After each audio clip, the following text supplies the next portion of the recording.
It's like a rug pull of a D&D game that might happen someday. I muted you. Wait, we actually have a prototype now going. It's not supposed to be a game, but there will be a game. That's what makes my joke so funny. Let's see, Jen is here. So there is this thing for anybody who wants to actually check out this early prototype of the MetaVille.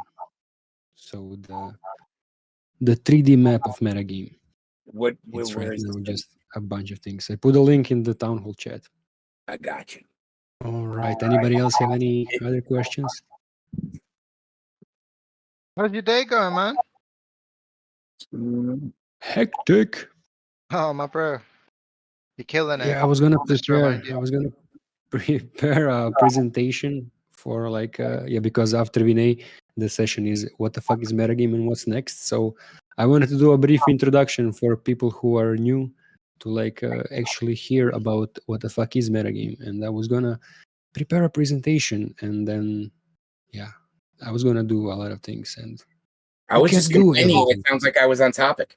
Yeah, but you see, when you who were here for a long time, yeah, I still don't know what's going on. You still don't know, and I think many people know that. I just come for the camaraderie. It's a better vibe in here than most of the places because you guys are never talking about shit coins in here or how they're going to moon, and that's a very because the price is irrelevant. Refreshing. But I'm just saying it's a very attractive quality in a group of people that are in a Discord, period, because you're the only people I know that aren't always trying to scam me into buying some shit coin that's supposed to moon and then doesn't. Well, did I tell you about Seed? I know about Seed. I know about Seed, and Seed's been around. Is Seed mooning? Is Seed mooning? Not yet. I don't hold any Seed. But we're gonna get it too. Nice. Buy Seed. Buy shitcoin. I'm gonna earn Seed. This is financial advice. Buy Seed. I'm gonna earn it. I'll sweat labor it like Mr. Rogers did. Do it. That's why he had to change his shoes all the time. His feet hurt because he works so hard. Right, that's a creepy clown mask. Is that AI? I can't believe you used the tent. I thought we agreed that the tent was not. I'm looking at the MetaVille. What is this thing? Play canvas? What is that? Yeah, we still need to get somebody to actually compile all of the assets that we generate that day. I think for now, just took randomly a bunch of them just to put them on there so he can test it. Do I have to make a new username for this? And then pick out the best ones. So I haven't done that. Questions. Even though we're gonna. Yeah. Okay. Is the guest today on the call yet? Yeah, guest is here. When are you supposed to be starting? Or when is he supposed to be starting? I guess he can get started. Yeah, but I did have a question to people in the chat. If you guys have the bandwidth and would like to help us build some bridges with some DAOs or guilds, reach out to me. And maybe we should let the guest get started soon. I'm easy for another 1 hour and 20 minutes. Then I got a hard stop. So if you guys want to take 10 minutes to do something else, I could go make a cup of coffee. That would not hurt. Just make yourselves at home. I'm here. It's Friday afternoon. I'm hanging out. I ain't going nowhere. Hey, who just said if we could reach out to see them? Who said that? I'm sorry, I don't recognize Zero. It's Zero in the chat. Okay, cool. Yeah. So over the next few weeks and months, we'll continue finally onboarding more DAOs because we haven't been doing that either. So we need to onboard many more DAOs because I just started doing a discovery to check the feasibility of a test case for that market making project I've been doing research on for a year and a half now. I think I'm going to be able to do a test case maybe with them, and they're hooked up to everybody. They're the Byte Masons and Oath and fucking Grainery and Reliquary and everything. So I'll see if I can shake that tree for you. I literally just started working with some of the engineers in there yesterday. Can't chat on the text chat or the town hall. Yeah, if anybody else can't access chat, just let me know you are missing the role and I'm gonna give you the role. I don't know. There we go. No more coffee for subject object. Yes, I agree. I need to roll a 1d20, something about rolling or a 1d4 or something. No more coffee for you. I got a huge, giant, like double extra big gulp of coffee right next to me, and you can't stop me. Yeah, we kind of noticed that, bro. We are in trouble. I don't think Yeah. no one wants to stop you, It's but It's- merely it's make pretty you weak sound like coffee, though. you're more, It's like from you know, yesterday. more powerful. Am Yeah. I real loud on here? No, you're good, bro. You're good. Okay, You're cool. good. I mean, You're in great. real life, I'm very Perfect. loud, so I turn the microphone down to try and make it like No, one- you don't touch that dial. You stay I right got there. you. I got you. I got you. I'm in the zone. I think that the issue is not in volume, Not but loud, in just the amount. It's in frequency, Audible. maybe. I think that's what they're trying to say. Yeah, that's you. The paragraphs and sentences and the syllables and the vowels I and the noun. Big always shout thought out to my noun. always thought it was the content myself, but you know, whatever works for you, man. We got a lot of people in here. We got another 10 minutes until our guest speaker is going to speak. Anybody else want to jump on and I've speak got a some pop piece? quiz for everyone. Yeah. What was the first thing you did on Monday? Seeing us at the end of the week, do you guys remember what you did? The first thing you did Monday? Go. Oh, that was years How is ago. Monday the end of the week? No. Today is the end of the week. Stay with me. Keep Oh, I stay thought- with me. yeah, I I'm used to- saying. Remember, Sorry. reflect on the week that's Yeah. happened. What was the first thing you did on the first day, allegedly, Monday? What did you do? Drank a bunch of Not coffee. you. Ooh, coffee. I love it. 25 Anyone deep else? breaths. 25 deep breaths. That is very mindful of you there, my bro. Anyone else? I looked at my bed and wished I had gotten in it last night and kept building. Building in bed. That sounds. I've got I've no. done- I looked I've- at my bed where I had never Oh. visited that night. Oh, And I'm with continued. you. I got like only like 7 days. Like I decided to submit a project into in Denver. It was kind of like I don't have a lot of time because my other project got picked up too. I've been trying to get these projects going for 18 or 20 months, and then all of a sudden they just both like at the same time went, yeah, let's do it right like a week and a half before East Denver. I'm like, all That's right. wonderful. I It love looks I that. like- mean, I'm sure that's not a coincidence, you know, like the momentum is in the Yes. air. Yeah. But- Absolutely, bro. This is going to be a very interesting year for all of us. It looks like Tommy woke up and bought 6 bags of baking soda. Damn, that's what's up. I I wonder. You can make a lot of bread with that, man. That's what I was just thinking. Like you could do a lot of bacon. I mean, you mix some lemon with that. You got yourself like a household cleaning. Utensil thingy. You could make a pile of crack the size of a bowling ball. Exactly. I grew up in Florida, man. I with things on the news and shit. It's Vinay, are like- you back? it's- Sir Hexayurt. I'm just saying, I'm gonna make some crack jokes, dude. It's it's the jokes of my people. That's why I want Vinay to save us. Y'all got any of them airdrops left?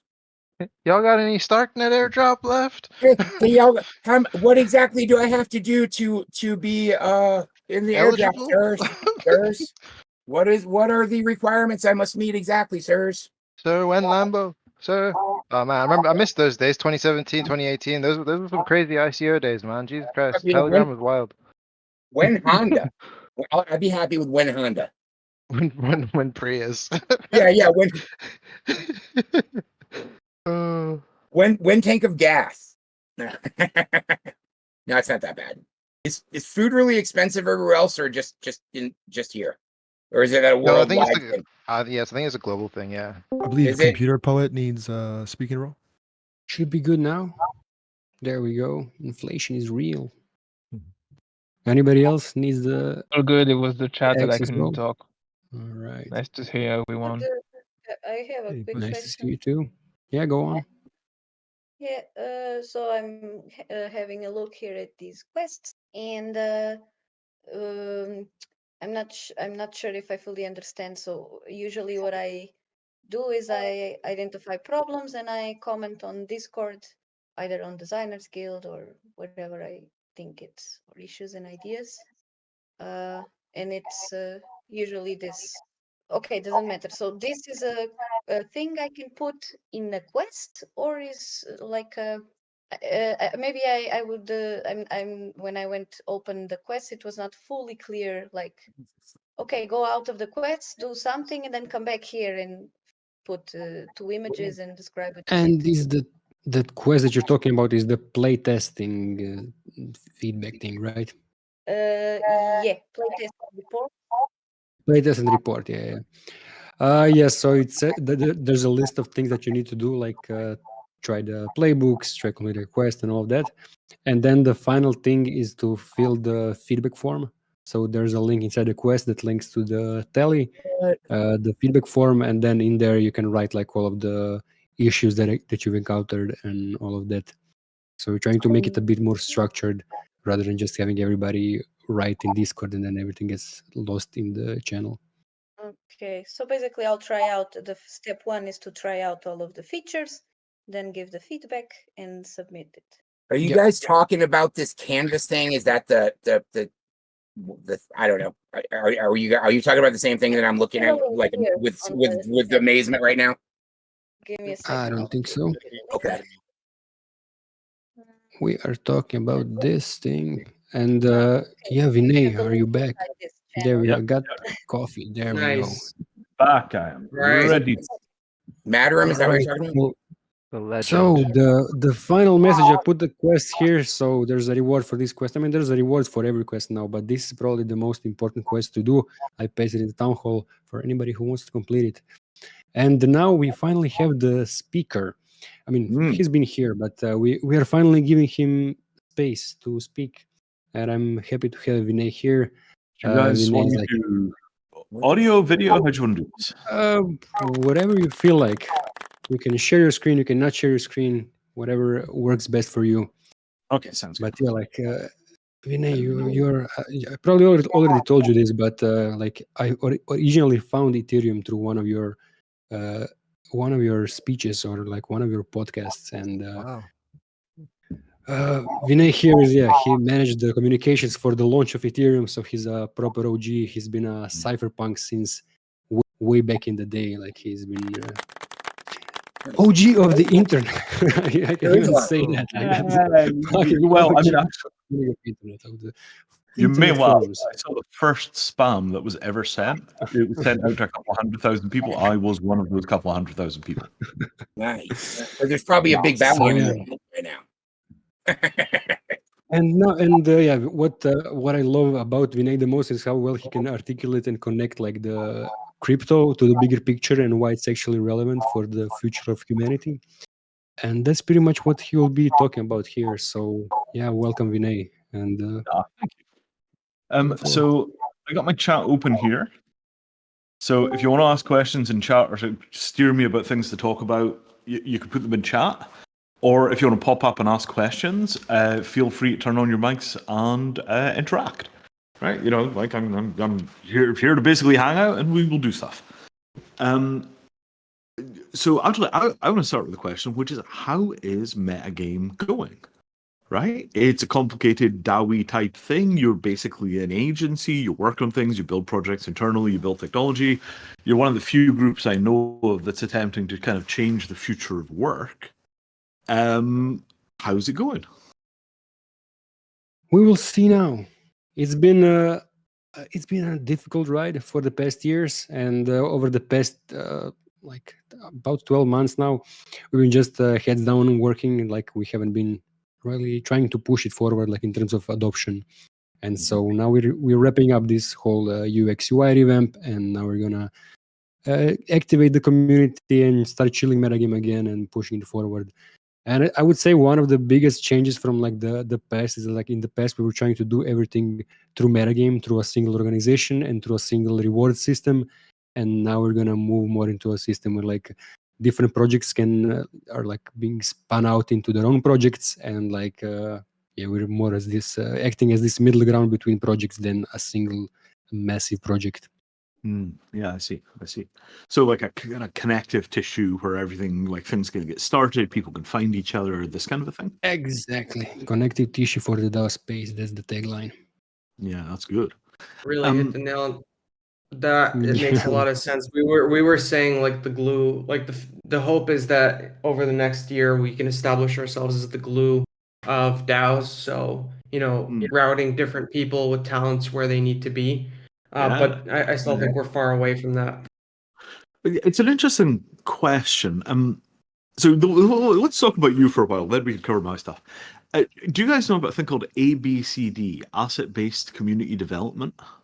No, Not yeah, me. please. Not yet. Please, I'm intrigued. So actually, so have a quick Google for asset-based community development, and then I'll tell you a couple of ghost stories about that. The other thing I wanted to talk about was just bull market dynamics. Like, what I've been saying to our marketing people is like, look, in the bear market you sell certainty, and in the bull market you sell possibility, right? So in the market is bearish, it's like, this is nailed down, this works. This is nailed down, this works. We know what we're doing. This is nailed down, it works. Because things that talk about the future seem really distant in a bear market, and like even Ether at $2,500, when Ether was $2,500 and that was an unthinkably high price. Oh my God. $2,500 was a bull market psychology. Now $2,500 is like, oh, that's kind of going sideways. Is that going anywhere? Is that going anywhere? 2,800, you begin to see a little of the bull market optimism come back. I think it's going to be 3,200 before you see the full scale, kind of happen. So Mattereum kind of survived through that bear market period by really sticking to the knitting, right?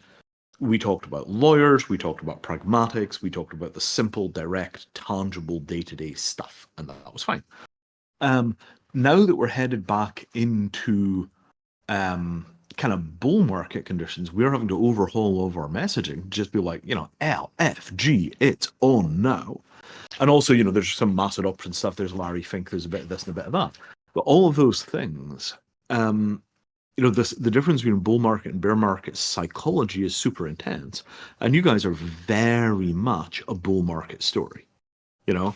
Future of work, future of enterprise, it's a way of getting amazing little startups off the ground super quickly. You don't have to go down the equity and VC routes. You can do tokens and you can build teams that are willing to work with tokens because we know all the people that will work for tokens. You come to us, we find you a team, that team works for tokens. We're the token recruitment agency. However you're doing it. I don't know if that's exactly what you're doing. But that sort of thing of just like being able to step on the gas. That saying that like, you build in the bear market and you sell in the bull market. You guys have built all the way through the bear market. You get around to the bull market, you've got a community, you've got a bunch of technology, you've got working practices established, you've got a vision that you can articulate, you've got comms, and off you should go, right? Hey, Vinay, can I ask you a quick question before you go into ABCD? Yeah, sure. Okay. With the fractionalization of all the chains being EVM based or the ones that are kind of the ancillary of that, is that going to slow down, from your perspective, slow down mass adoption? Because sort of the narrative even becomes now more confusing when you're trying to explain how these chains some are public, some are private, some talk, some don't. Is that going to slow the process down for MetaGame or people that are like tapped into trying to look for mass adoption opportunities? I'm just going to turn off my video because it's apparently stopping people getting in. Give me a second. Let me do that.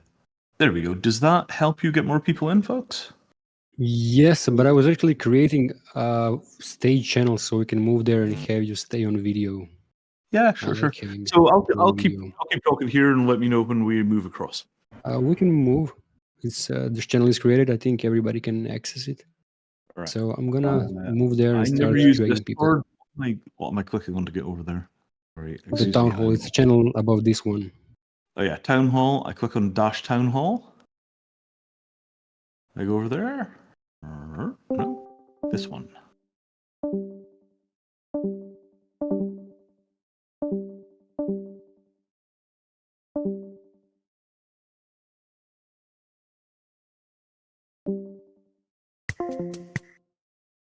All right.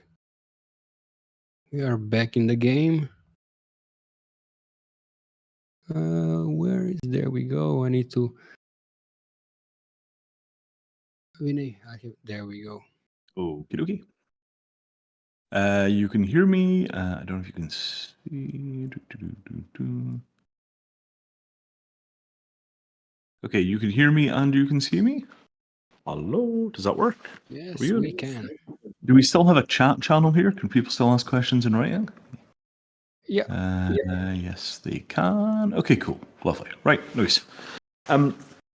So the question was about fragmentation, right? You've got a whole bunch of, just think of like Avalanche and Ethereum, right? Avalanche and Ethereum, if you were coming in from the outside and you were looking at those two chains, it would be quite hard to tell the difference between them, other than Avalanche seems to be faster and they are incorporated as a business. You don't have all this complicated stuff with, it's a Swiss foundation, it's a this, it's that. It's the next thing, it's all kind of nicely like, boom, there's your business, there's your product, here's how it all works, blah, blah, blah. Oh, that's what's confusing me. Hang on a second. Give me 1 second to adjust something here, guys. Normally my camera is on some app that mirrors, so when I point that way, I expect it to point that way, but instead it's pointing this way because everything is flipped, and that's. I think I got a setting on my camera to unflip it. Oh, for God's sakes, what's happening here?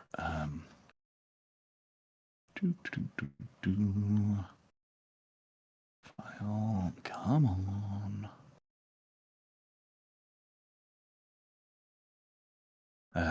Apologies, I thought I just Discord, I'm not that used to. Come on, guy. Image settings. Oh, white balance. Try flip on. Mirror image. Did that work? Yeah, there we go. Now everything is the way around that I'm used to. I go, yep, and it points in the right direction. Cannot tell you how much more psychologically comfortable that is. Okay, so this question about fragmentation. For new people coming into the space, it is very hard to tell what is going on between the different chains, right? And what comes out of that is Solana tribalism, right? Rah, rah, rah, rah, rah, oh, Solana, Solana, Solana, Solana. And somebody comes in and is like, Solana, Ethereum, Avalanche. And the differences between these things are, to be honest, totally irrelevant at this point. Right? And you may go, what? Actually, if I want to do a transaction, I can probably do that transaction on Solana, or on Ethereum, or on Avalanche, and the odds are that it will work on any one of those, except Solana, which keeps going down. So the hard thing that the community has been unwilling to face is that what we're selling is 3 different brands of database, or 3 different brands of Wi-Fi card, or 3 different brands of hard disk. Fujitsu, IBM, Samsung. Which hard drive would you like? And to be honest, they're all basically the same, right? And you don't really think about hard drive loyalists. Oh, I only buy Samsung hard drives.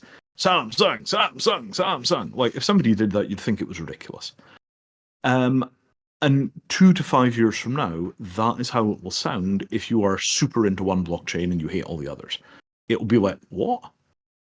Because what you'll get, and here you got to give the nod to Gavin Wood, because Gavin Wood worked this out very early and spent a huge amount of time and money building it. Is what you get is the Polkadot conclusion, which is you're just going to wind up with tons of blockchains, and what will matter is the connectivity between those blockchains. I've got some assets on Avalanche, and I want to trade them to you, and you happen to have your assets on Solana. The bridge technology is in Ethereum, because that's actually a pretty good place for doing the bridge. And then you lash it all together with Polkadot, and the tokens just kind of go loot, loot, loot, loot, loot, and wind up, money goes one way. All the cross-chain stuff, when it's good enough, you stop noticing what chain you're on. And everything interconnects. And I do love to rag on Solana because they've made such a big deal of like, oh my God, we're the future. And Solana is basically just an L2 without an L1. And then it falls over and everybody's like, oh, how could that ever possibly happen? It's because L1 engineering is different from L2 engineering. So does that kind of make sense? Like we're at the end of the phase of blockchain tribalism making any sense. It'll be a couple of years until all the interconnects are built out and it's all so smooth that you don't really know where your assets are. You don't care which chain they're stored in. And it winds up looking like apps, right? Does anybody there care whether Instagram is, like storing its stuff in AWS or in Google Compute Cloud or in their own servers? You don't care at all. You want to see a picture? Do you see a picture? You want to make a payment? You know who you want to pay, but you don't care how the assets get routed to them. Simple as that. So you said, just a quick follow-up. So you said a couple of magic words in there, because I came here via the Gavin Wood UI back in 2018 when he split off and did Polkadot. And I said, okay, now I have to make a decision. Just like I had to make a decision between IPFS and Swarm and said, well, who's going to lead the race? And so Yeah. I'm kind of like you. I had to kind of like stake my area and say one of these technologies is going to happen. And now Mhm. we're at 2023 where there are some bigger industrial players looking at this technology. Yeah. It's probably better for us to, or at least somebody like me, to step back and just say, I'll let the chain stuff work itself out. It could be Gavin, it could be the parachains, it could be Chainlink and their oracles or whatever. I still don't know, but I need a little bit of all those assets to make sure wherever it does run, Oh, that at least there are some of the NFTs on that chain or some of the digital yeah. assets that need to be there. So from I, my perspective, I still have to be in all those places, but yeah. ultimately nobody's going to care in the future I have because some it's just going bad. to be chains. Is I that have right? some. I have some bad news for you on that. Right. Okay. Okay. So, allow me to issue a prescient warning. Right. This is a horrible piece of news for everybody, but it has to be said because otherwise, I knew something that was important to you guys and I didn't tell you, and later on, the information may be quite protective, valuable. So, I don't think there's any reason why any single one of these blockchain tokens should be worth very much money at all. Right? So, if you think about it, right, Ethereum Ether is the token, right? That's what it does. It's a prepayment of transactions, and every block you have an auction, and people burn as much of that token as they feel appropriate, and off you go at the races, right? So right now, they're burning. I don't know. Does anybody know what the burn is per hour for Ether expressed in dollars? And you know what the deflation rate is? I'm just going to pick a number. Let's say that they're burning $1,000 a minute of Ether, right? I know that number is out there somewhere. If somebody could post it in the chat or turn a mic on and tell me, that'd be great. But let's assume for a minute it's $1,000 a minute. So they're burning $1,000 a minute. They would be willing to burn $1,000 a minute to get their transactions done if Ether was worth a 20th of what it's worth now, or 200 times what it's worth now. Right? Because the underlying thing that pays for that money going into the burn is economic competition to get into the block. So when Ether is up, there's more competition to get into the block. The burn per minute in dollars goes up. And while the market is mostly speculative assets, it turns out to make a lot of difference what the Ether price is for how much money people are willing to pay what comes into the block. $7,000 a minute. There you go. So the flip side of this is completely upside down. If you have somebody like Larry Fink and the Wall Street guys arrive, and you say, right, let's do some transactions, they will calculate the economic benefit of what they're about to do, and they will say, right, what do you reckon? Quarter of a basis point for the transaction fee? What is that? $24.95.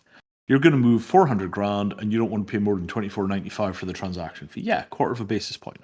Right? If we do this on Swift, it'll cost us 30 basis points. And if we're going to shift technology, it's got to be better than Swift. So let's say 25. Who's going to do this transaction for 25 basis points? And what will happen is that the real world users will beat the blockchain transaction costs down and down and down because they don't give a damn about the blockchain. They only care about their transactions. And if they can't get the transactions to happen cheap in Ethereum, they'll move it somewhere else. And if they can't get it cheap there, they'll move it onto their own chains. And they will relentlessly pursue cheap transactions as long as there is adequate security. Their definition of adequate security is very different, because if you've got real world assets over here and I've got real world assets over there, we only really need the blockchain when the asset is in motion, right? A token gets issued, it's bound to this real world thing, it flies across the ether, it's received on the other end and processed, and then the asset is taken out of the token and the token is thrown away.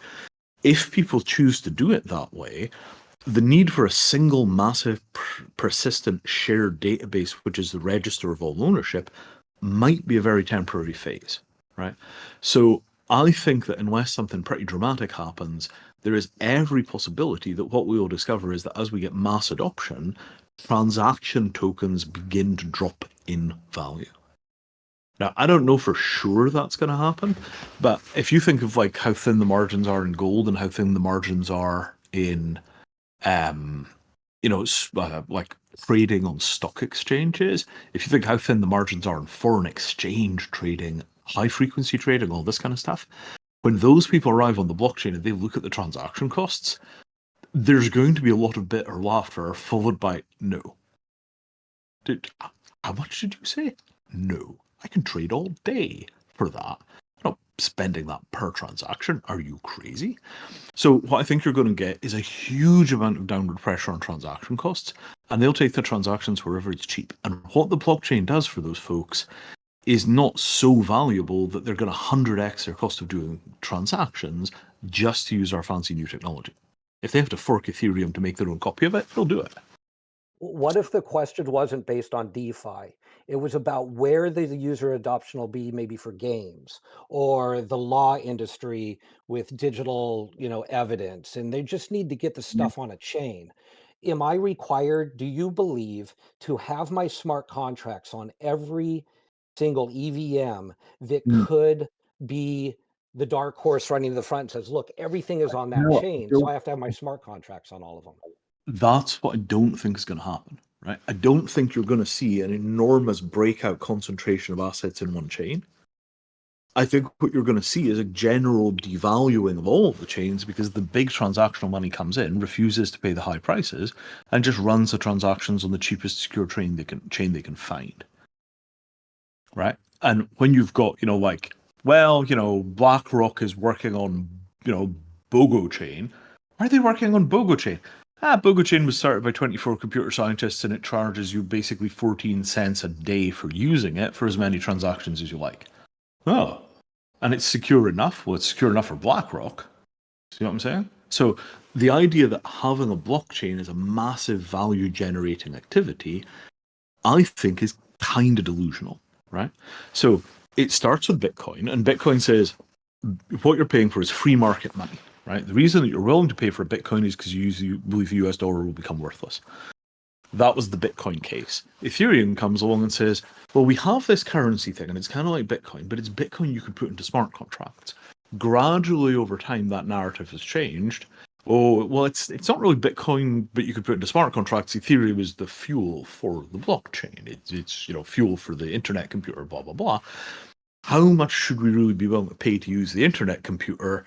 It sounds like maybe people would pay a lot of money for that, but most of that was very, very speculative. When the people that really count their dollars arrive, they're not going to pay Ethereum transaction fees. They're going to go to the cheapest, fastest thing they can find. They don't really care about the heritage or the history or any of that stuff. Oh, but there's $300 billion of stuff on Ethereum. They don't care. Larry Fink has $10 trillion of assets. He's going to reshape the technology to get what he wants, and that is cheap, secure transactions. So I think the idea that chain tokens are going to become massively valuable as the chain becomes more adopted, I think that is largely a fantasy. I think what will happen is that as the chain gets more adopted, people that really count their nickels will come in and they'll force transaction prices down. And if they cannot get cheap access to Ethereum transactions in Ether, they will go and get cheap transactions somewhere else. There's going to be a hammering down on transaction costs. I don't think that's today, but 3 to 5 years, Ethereum transactions will either be 1/10 of the price of paying with a Visa card, or we'll be using something other than Ethereum. That's my prediction.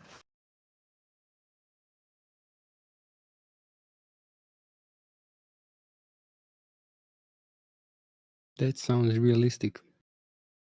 Unfortunately, people yes. are not going to move to something that's more expensive. Right? I mean, right now we're moving to something more expensive because there's nothing else that does it. It's super unique, and we're more interested in getting it done now than going out and building some enormously expensive system first. Here we are, right? But the blockchain space has this kind of cult-like belief that there is going to be a single chain and the people that own tokens in that chain are going to become trillionaires. No, right? Even the Bitcoiners are wrong about this, right? If the US dollar really begins to sink beneath the waves and you wind up with a huge problem with the dollar, there'll be 15 minutes when all the money goes into Bitcoin, and then what you'll get is, has everybody watched Mr. Robot? Y'all watch Mr. Robot? Yeah. Right. I What love you'll get Mr. is Robot. Mr. Robot. Wall Street will say, well, the federal government can't be trusted to issue national debt. That's ridiculous. And then they'll stand up a replacement dollar, run straight out of Washington. Run straight out of New York, and they'll just lock Washington out of the banking system. Right. oh, this is the new dollar. The new dollar is run by the finance industry. We don't let Washington borrow money more than we would let them borrow money if they were any other business. We certainly don't let them print dollars. Have a nice day. Right? Power, money, and fame. They're three different things, right? And in the blockchain space, power, money, and fame are very tightly interwoven. Cults of personality make people famous and powerful because people buy the tokens and that makes them rich. In the real world, the money people, the power people, and the fame people are three totally different animals and they barely ever meet. And that's really, really important. It's a real thing. Alrighty, so let's talk about asset-based community development. Has everybody had a look at the thing? Nelson, to answer your question, I think the L2s are all going to go multi-chain. I think you'll have L2s that connect to 4 or 5 chains and act as bridges. And I think that is more or less the expectation that the Gavin Wood team has, right? I think that is more or less what Gav says. I'm not too up to date on what's happening over there because their technology is pretty complicated, but I'm pretty sure they're talking about that. So everybody looked up asset-based community development on the Wikipedia thing. You ready to talk about that? A, B, C, D. So ABCD came out of economic development in poor places. And the idea was that if you actually looked at a place that had let's say you got a place with chronic public transport problems. You just can't get buses to run out there. It's hard for people to get to work. They're sharing cars that don't work. The whole thing is a nightmare, right? Asset-based community development. Yeah, post questions in the chat here. I'm keeping an eye on the chat window, so I'm seeing text as it goes by. I'll try and answer stuff that comes up. If I miss your question, you think it's good, post it back in the chat. So all of that ABDC stuff, you take a place, they've got horrible problems running buses out there, public transport is broken, but they have an amazing football team, and a lot of the kids are in bands. Right? Okay, right. So in that situation, the traditional approach is deficit-based. You figure out what's missing, and then you put the development money behind what's missing. We're going to start a community bus shuttle service, and it's going to be great. And then you put the money into that, and what you discover is the structural problems that prevented existing bus services working in that place continue to exist even though you're now running your own buses. And at that point, it's like, wait, this sucks. So then you come along and say, okay, well, let's look at the asset-based approach. So the asset-based approach is they've got great football teams and they've got no buses. Let's give them a whole bunch of money to do more stuff with their football teams. And what happens is that the football team is a thing that can already work in that environment. You pile more resources behind that football team and suddenly there is a whole bunch more activity and a thing that we know works in that environment. And what happens is that the asset-based approach builds on existing successes. And what you discover is the more you build on the existing successes, the better things get. So ABDC was tried again and again and again in different places with all kinds of social problems. And pretty much universally, asset-based produces huge benefits for quality of life in a way that deficit-based almost never manages. And ABDC is hugely powerful. I was part of, this is 15 years ago, I was doing community economic development using ABDC practices in London and also for a European Union, actually Council Europe funded project, which was about youth unemployment. So I helped run a project that basically networked together unemployed youth from all over Europe and tried to turn them into an economic powerhouse. And that was actually way more successful than it should have been. It actually worked pretty well from a starting position where everybody assumed that we were doomed from the beginning. Didn't necessarily do what we expected, but it seemed to work pretty well. And then we applied those principles face-to-face in London, and we used it to do like neighborhood-level redevelopment of a shopping mall, and it was hugely successful. So successful that, it's like, oh my God, did we just gentrify this neighborhood? Because, we didn't think that what we were doing could go wrong because we were working for the most part in commercial real estate, right? So we were basically doing community development around shops. And nobody had ever seen gentrification led by retail. Gentrification is almost entirely led by residential. So retail-led gentrification was like, what? Nobody ever seen that before. And we didn't intend it as gentrification. It was a total side effect. We just wanted to get a bunch of kids into business, and the impact was huge. So all of those kinds of processes you guys are a community and your asset is the community. And I think if you guys look at asset-based community development in terms of how you build stuff, what you may discover is that asset-based community development has tons and tons and tons of the answers that you're looking for in terms of how to take your community and turn it into something that is, successful and effective. I think the ABDC is it's a huge undiscovered secret, and it's very, very powerful when you put it into the right hands. And you guys look like the right hands to me. Any questions about that? Where did this team come from? America. I want to say 1970s, 1980s. It's a really, really old school thing.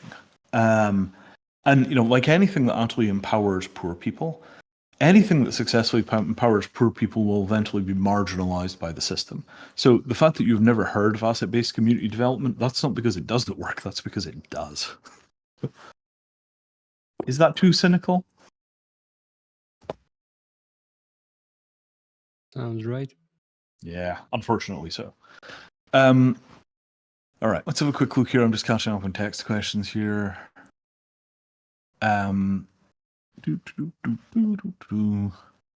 Director of an eco-village. Ooh, eco-villages. Eco-village in Wales. Llamas. I've heard of llamas. How far are you from Centre for Alternative Technology, Kat?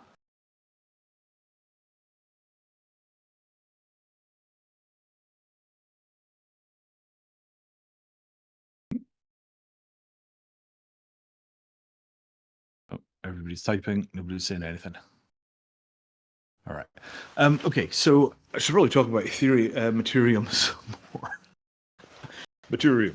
So I started out at the beginning of time working on, I did all kinds of crypto stuff in the 90s. I did a bunch more crypto stuff for government, sort of 10 years off and on, and then I joined the Ethereum team. In the 90s, there was a gold-backed crypto token. So it was the architecture was not something you would use these days because we're very into decentralization. It was a pre-decentralization architecture, but it was successfully managing a gold reserve. 1 token equaled 1 gram, and you could physically cash gold out of the system. And that was a hugely, hugely successful project. The big version of it was eGold, which was no crypto.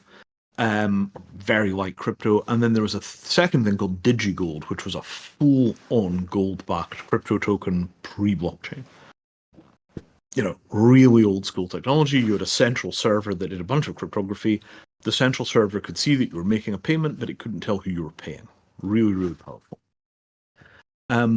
So we kind of came along, early days of Ethereum.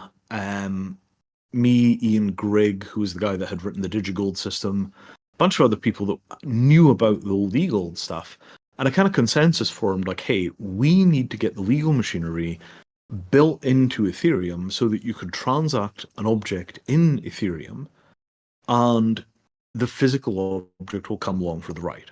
You move a digital token, it moved ownership of a gram of gold, that was in the late 90s. You move a digital token, it moves ownership of a gram of gold. Let's figure out how to do that in the Ethereum space. But eGold was a really specific system. It was a whole bunch of technology that only did one job, and the job that it did was it moved around gold tokens. So Ethereum being Ethereum, there's no point building a single purpose anything in a general purpose environment, right? If we built a thing and all that did was gold tokens, almost no point in doing it. So what we had to do was figure out how to generalize this thing that had existed in the 90s, to go from one thing to all things. And that involved taking a very specific methodology that they had and turning all of the constants into variables. It could be gold, or it could be anything else. It could be in this jurisdiction, or it could be anywhere. And so what we did was we basically turned all of their constants into variables. And we spent, many years and many millions building an all singing, all dancing, technical legal framework for being able to exchange almost any kind of real world asset almost anywhere in the world using Ethereum or some other smart contract environment. But we like Ethereum because, hey, come on, that's my baby. and it works, right? We did the first transactions about 3 years ago, and there is a Gupta's law of innovation, which is if you are wrong, you can learn, but if you are early, you are screwed. Right. So we did some test stuff, and we came to the conclusion that we were many years too early. Could be 2 years, could be 3 years, could be 5 years. And so we chose not to try and make a mass market product out of that thing at that time. Right. It was like, we try and mass market this now, we're going to fail, it's going to hurt. Let's not do that. So what we did was we just raised money and doubled down on the deep tech, and we built and we built and we built and we built. And the thing that we built was real estate, because real estate is super hard, right? A gold brick sitting in a vault is like a difficulty of 2. A piece of commercial real estate with a sitting tenant in it paying rent is probably a 14, right? And we could probably do things that are like a 6 or an 8 right now, but there's a lot of real estate that is too complicated for even us to do right now. We would need another $2 million worth of work before we could do the hard cases in real estate. We know how to do it, but then you have to bring a lawyer, and that's when the real grind begins. So all of that stuff, right, that kind of hard push, really was over the last 3 years. We came pretty close to issuing a token in the last bull market. We were about 6 weeks away from token launch when the market came to pieces, and we kind of dusted ourselves off, picked ourselves up, labored forward and built a whole bunch of new stuff waiting for the next round of the bull. And then this time around, we got the token out. Kaboom, ka-ching, and there is now a live token. Now I want to start the standard legal disclaimer, which is it is not an investment instrument. It is a utility. You buy the token because you intend to do transactions. It is not available to people in the UK because the UK government says that it is righteous and unrighteous and improper to market tokens to people in the UK. So all the websites are locked. You can't see them if you're in the UK. We do not market to people in the UK. If you're in the UK, we do not want to know your name or that you exist. America is right out because our exchange will not deal with America and about 30 other countries, 50 other countries. There are a lot of places they just won't do business with. The exchange is swarm.com. And all of these, legal disclaimers, etc., etc. There's a lot of things we don't do, right? But that said, there is a token. It's an ERC20. It's on Ethereum main chain. There's a vesting contract which requires KYC, AML, CTF, etc., and the tokens live in there. And then eventually the tokens come out of the vesting contract. They go into a standard ERC20, and at that point, tokens are live. Now, all of that stuff. Right, the German company issues the token, the UK company did most of the technology development.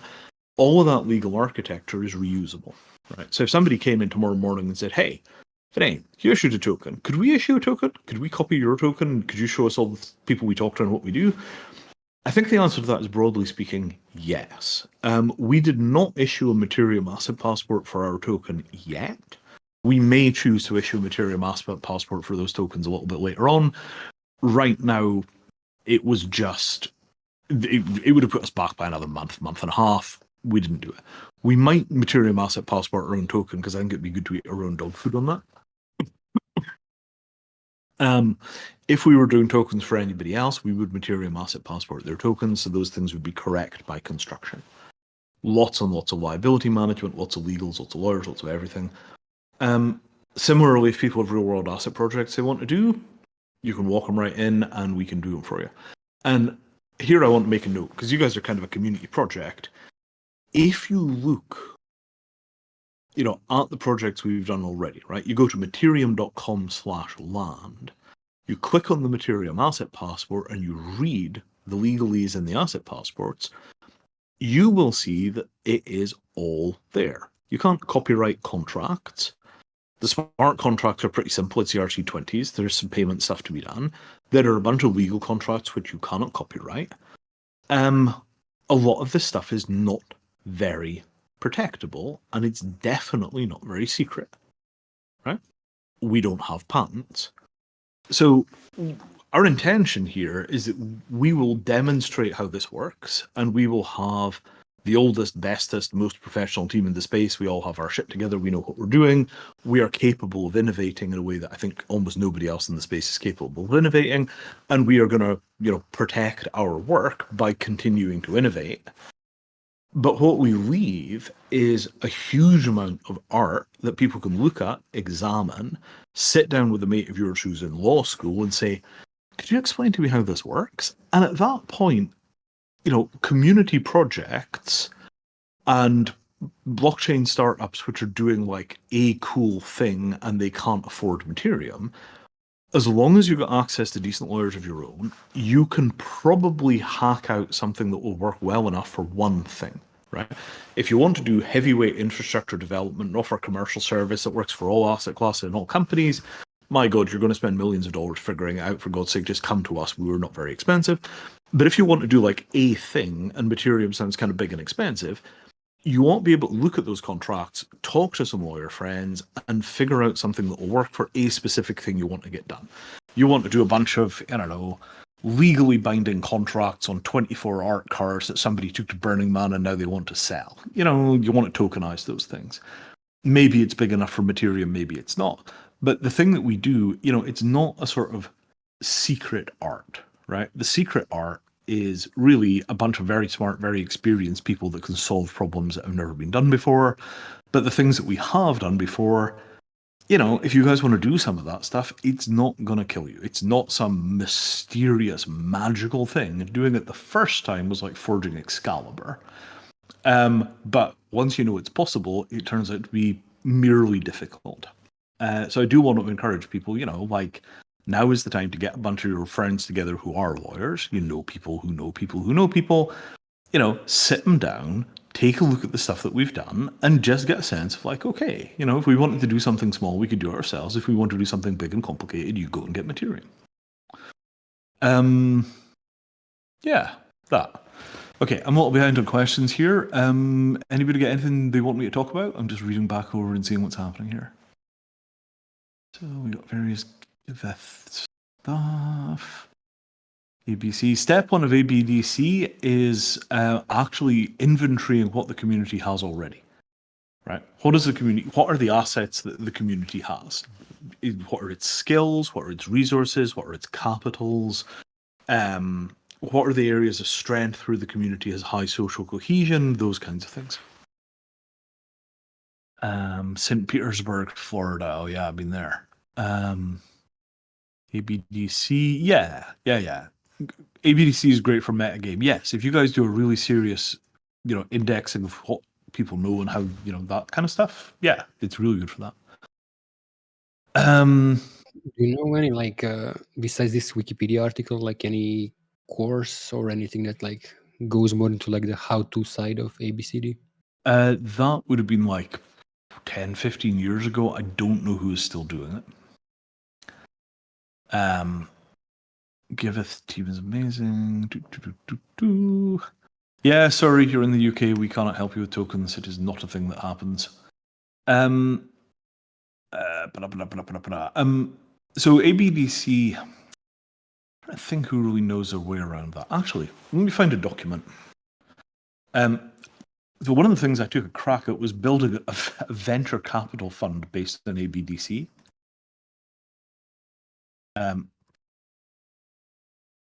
Which sounds ridiculous, but is not. Give me a second, I've got to find the link here.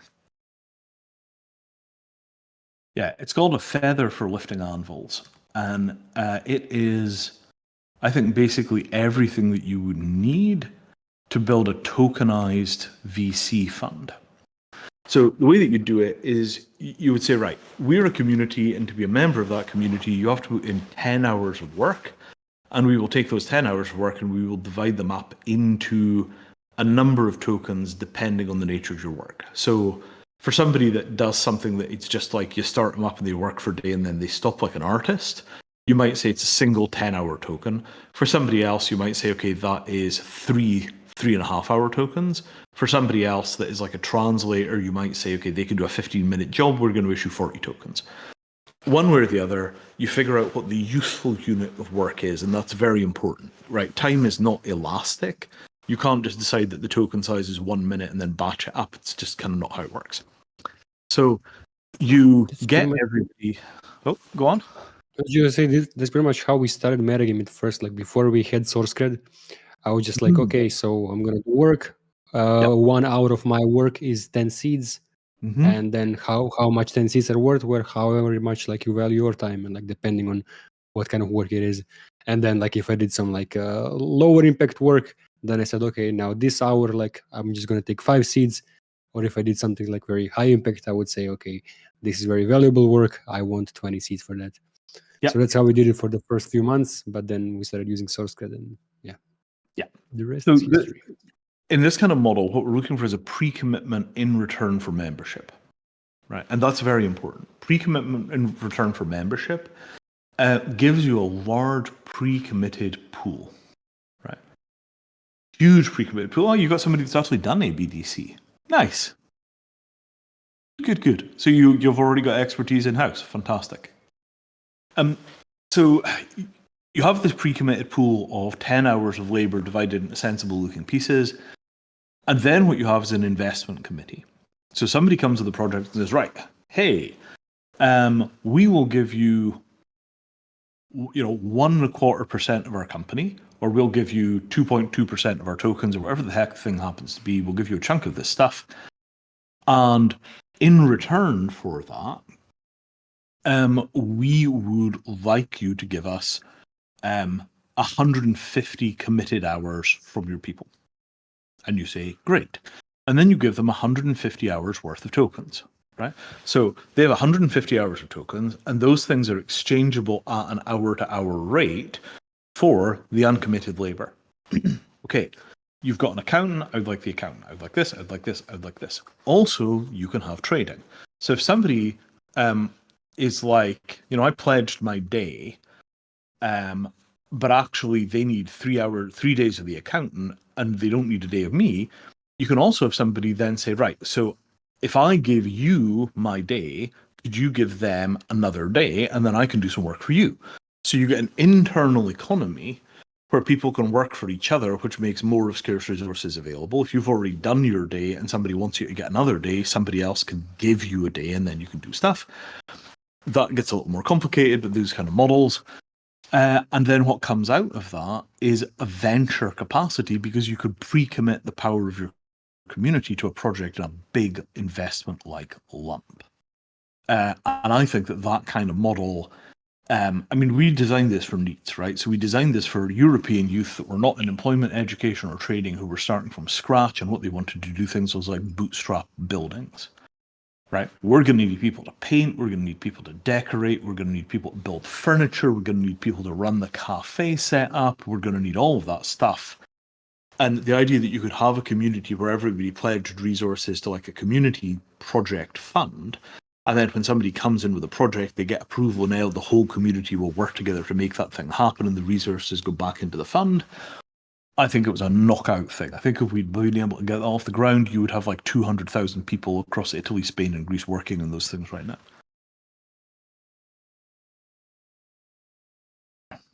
How you ended up in DAOs. ABDC into DAOs. You're exactly the person to bring this know-how into the metagame. Nice. Research. Yeah, that's the thing, right? The ABDC people are mostly quite old. Sociocracy. I have spent so what prevented it from working was it just wasn't time, right? If you're too early, there's nothing you can do, right? It was like, remember this is like 2010, so it was pre-token, right? If we'd had access to the Ethereum blockchain, we could have done the accounting on chain with tokens. Oh, that would have been what we would have done, right? We probably wouldn't use Ethereum, the gas fees were too high, but we would have used some chain or other, and we would have knocked it out. It would have worked. It would have been fine. I gift this idea to you. Maybe you guys can make it work. And if you've got questions, somebody's building it, come back, let me know. MD directly. Yeah. So the critical thing is about pre-commitment, right?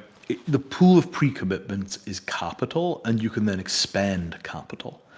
If what you've got is a whole bunch of people that, you generate a project and the project generate tokens and the tokens are the capital, you could exchange the token capital for labor at whatever the current exchange rate is, and that is maybe it works, maybe it doesn't. If the tokens, if the commitment is the capital, then the fact that the capital is being exchanged for other capital, it's a different transaction, right? So the pre-commitment of a large pool of people putting in a little bit of labor or a fewer people putting in more labor, that pledge is the capital, versus in blockchain projects where what's being issued is basically risk capital. Yeah, hours. Circles in the sense of sociocracy circles, or circles in the sense of circling circles?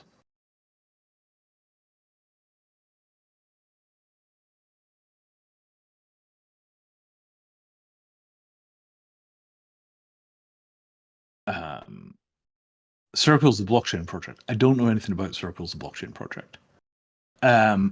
Circles, the sociocracy, I think, is organized into circles. I think sociocracy probably works pretty well. Stafford Beer's thing, viable systems model, I think probably works pretty well. I think both of those things mostly work because of the personalities of the people that are into those things. So the people that are capable of running a community project well are also the people that are interested in viable systems model, that kind of way around. But yeah, beyond that, I don't know. Circles, I don't know. I'm very much in favor of universal basic income. I think it's a great idea. I don't know how to get there from here.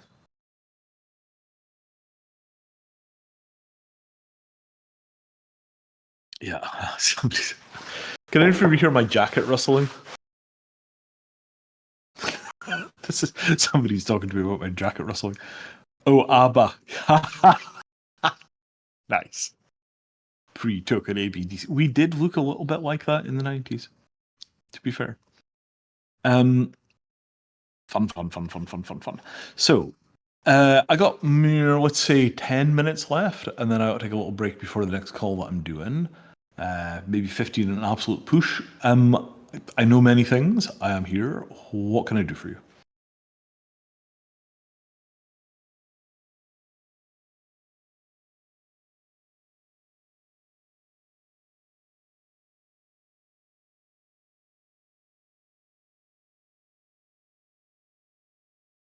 Come on, some more questions. Yeah, what do you need? Like, how can we help with the token launch? Or, yeah, anything related to Ethereum? Well, it's an excellent question, right? So we have a metric shit ton of tokens. We are very much in need of help with marketing because we are old people. Look at me, right? I mean, I worked on my first crypto application in 1997. Which means my experience in crypto is longer than many of your lifetimes. Anybody here born after 97? Maybe you don't answer that. So we know many things, lots and lots and lots of experience. We figured out a bunch of stuff, but we're horrible at marketing. Our memes look like memes made by people that should have, like, you know, walking sticks. So we need help with marketing. We need help with messaging. We would love to help projects get off the ground. We're going to have a grant fund. So there are going to be token grants from Mattereum through a kind of foundation activity. So if you come and say, right, we want to do a batch of XYZ physical product, and we want to tokenize it with Mattereum, okay, we can probably help fund some of that with tokens. Yeah, I mean, you know, as I keep saying to people, we get cash, we get tokens, we get equity. We would like to be able to use these things to get things done. Some classes of entities can deal with equity. Some classes of entities need cash. Some classes of entities need tokens. Everything we do drags along a bunch of legal bullshit, but that's kind of what we have to do.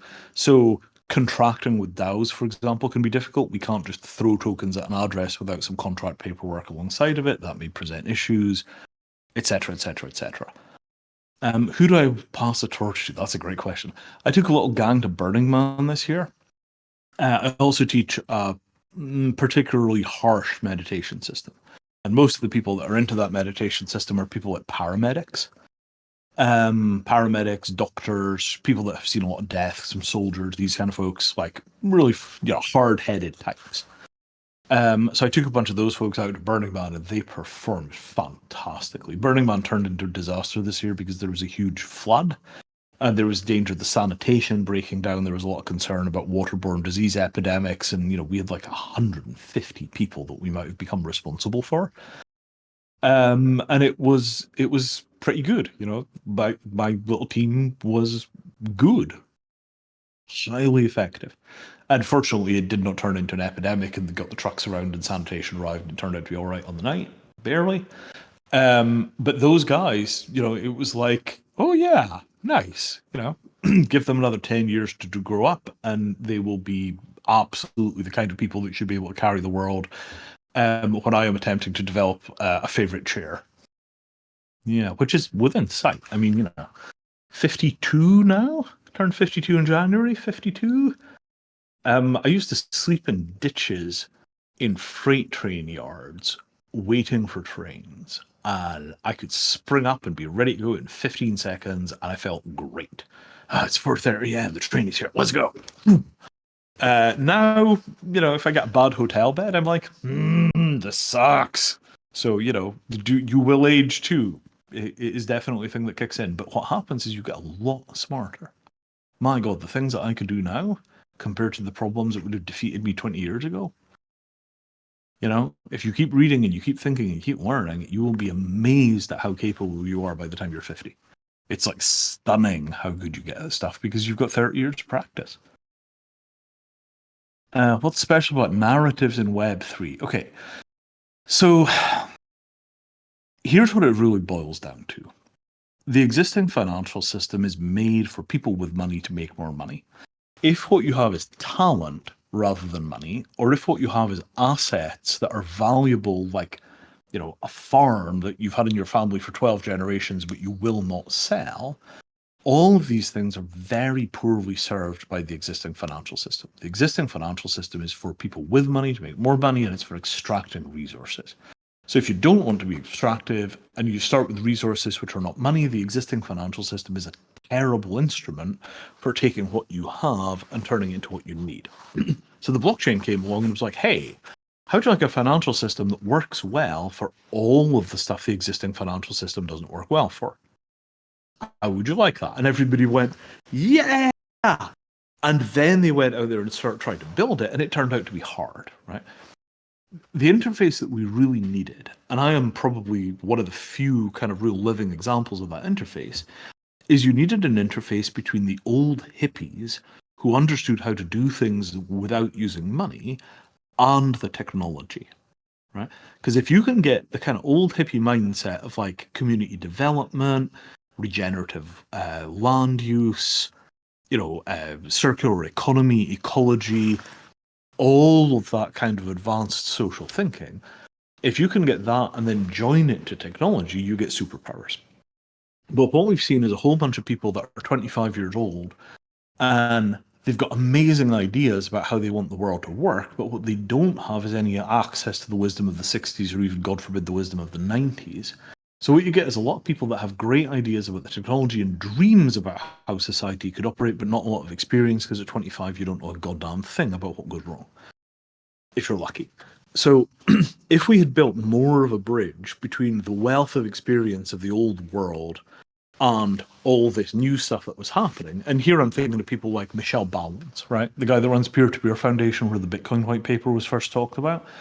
Bowens knows everything, unbelievable resource. He's got a wiki called the Peer-to-Peer Wiki where a lot of the original Bitcoin stuff was. I mean, Satoshi used to post on his forum, right?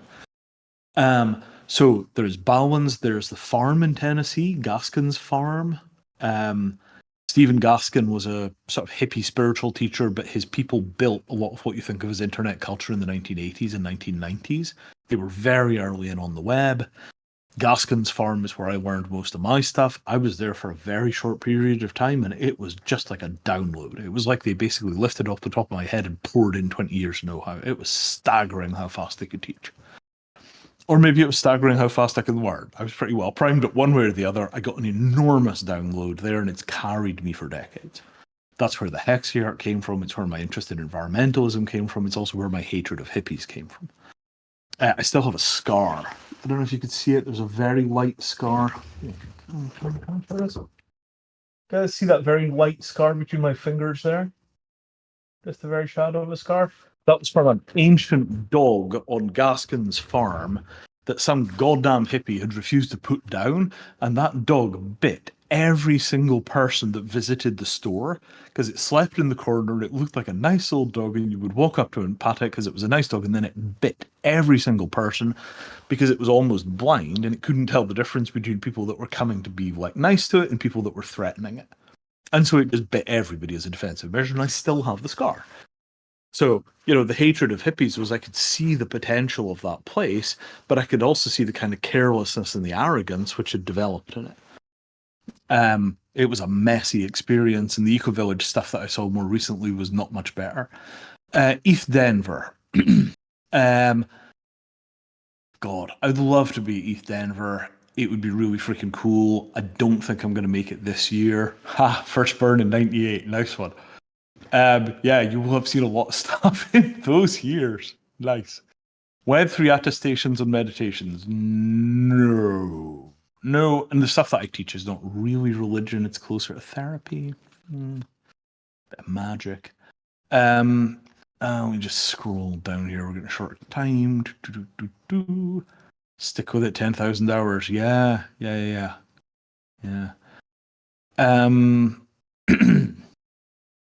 Any kind of marketplace for the assets? Yes, the marketplace is Swarm. We do not intend to build a marketplace because if you have one entity that's doing the kind of legwork on the asset issue and that entity also runs the marketplace, you start to wind up with conflict of interest issues. Right? It's like, well, you know, if we screw it up, we can always just turn it off in the marketplace, right? Yeah, fine, just go for it. Whereas it's like, this is perfect, and we hand it to the marketplace, and that's an external company, and they then check everything because they don't want us to hand off something defective. The tension between these two companies tightens up the game. Really, really useful. Interface is good word for Web3. Oh, that sounds like something that we might want to apply for a grant for, because we want to build a thing called the bazaar in MetaGame. Interesting. Right. And yeah, let's talk about this offline because I'm still making my way through questions here. And I need a little time to think about that because there are things that we would... Well, actually, I will tell you something we want built, but I'll come back to that in a second. Gilligan's Island, hippie scar story. Yeah. Initiation ritual, there is some truth to that. I mean, the farm marked me permanently. Yeah, there is truth to it. Yeah, there is communism. Okay, US versus UK financial law. Does everybody know about a guy called President Jimmy Carter?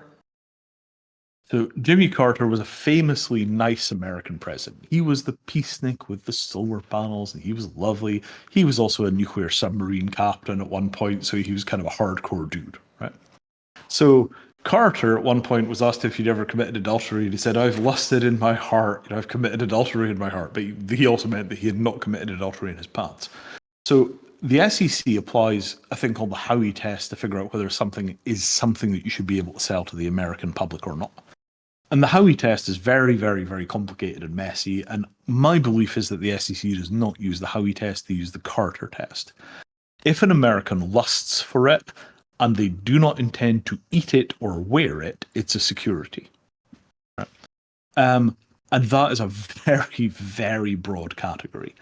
In the European Union, the rules are very, very different. So for most of the things that you cannot do in America and will not be able to do in America, you will be able to do these things in the EU, right? In December of this year, the European Union is passing a set of laws called MiCA, or regulations, laws, blah, blah, blah. There's an activity, it's called MiCA.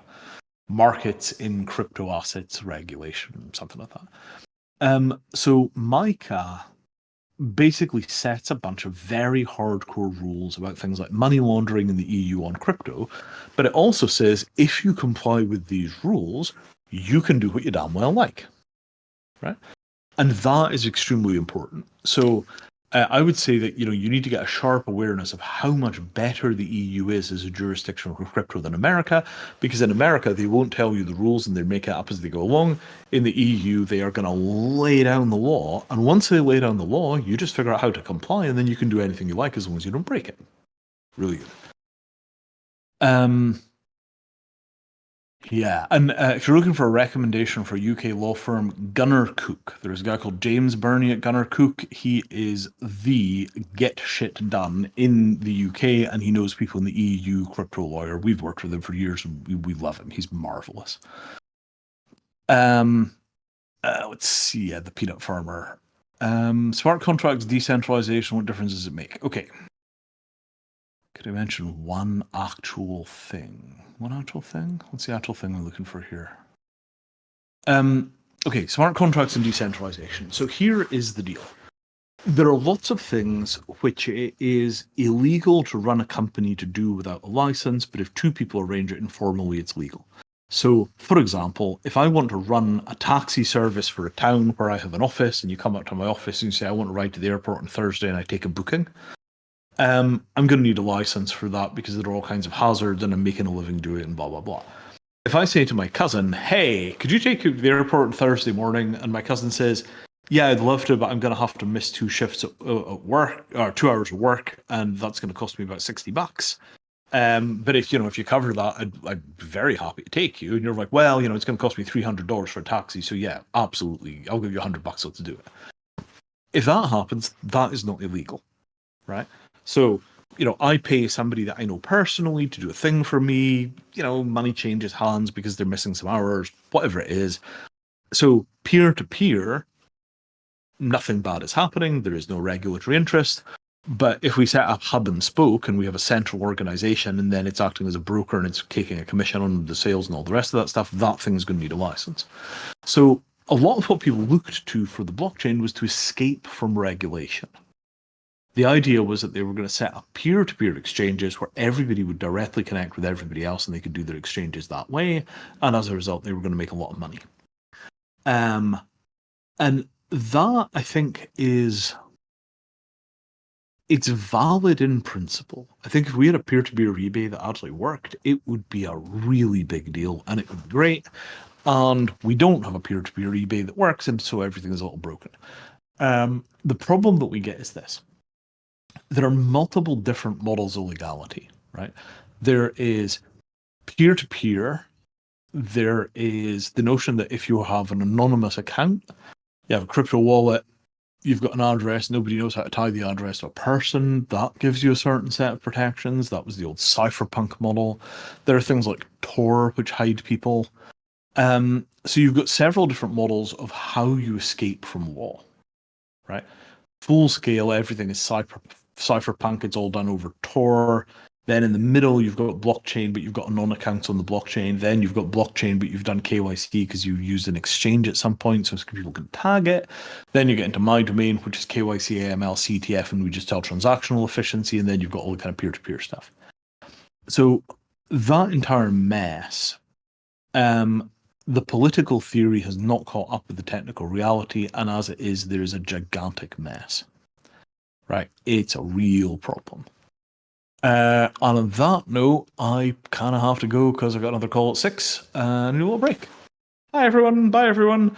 Yeah, I mean, I should probably start doing calls like this semi-regularly. Yeah, maybe I'll talk to you guys about hosting, right? I mean, if you guys have the infrastructure to host and you can handle, spam and people getting in who shouldn't be here and all the rest of that stuff, and you can keep the Discord working, maybe I will have you guys host and we can just have, Mattereum stuff hosted by MetaGame. Maybe I come up and do a QA once in a while. People could come and join if they got questions. We could just hang out and I can try and solve problems. Might be good. I largely organize my life by email. So if people are trying to get hold of me, send me email or find me on Twitter. Awesome. Thank you again. Thank you for coming on. And yeah, we do this regularly, so we can talk again.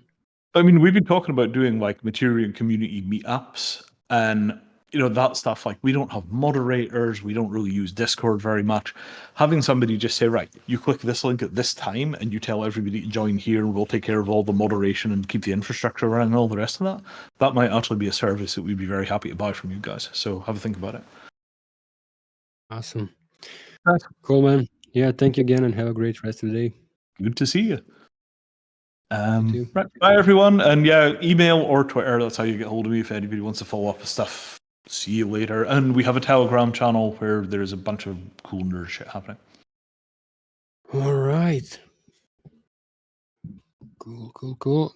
Should we move back to a normal channel or should I just start inviting people to the stage? I mean, the next session is me doing a short presentation of MetaGame.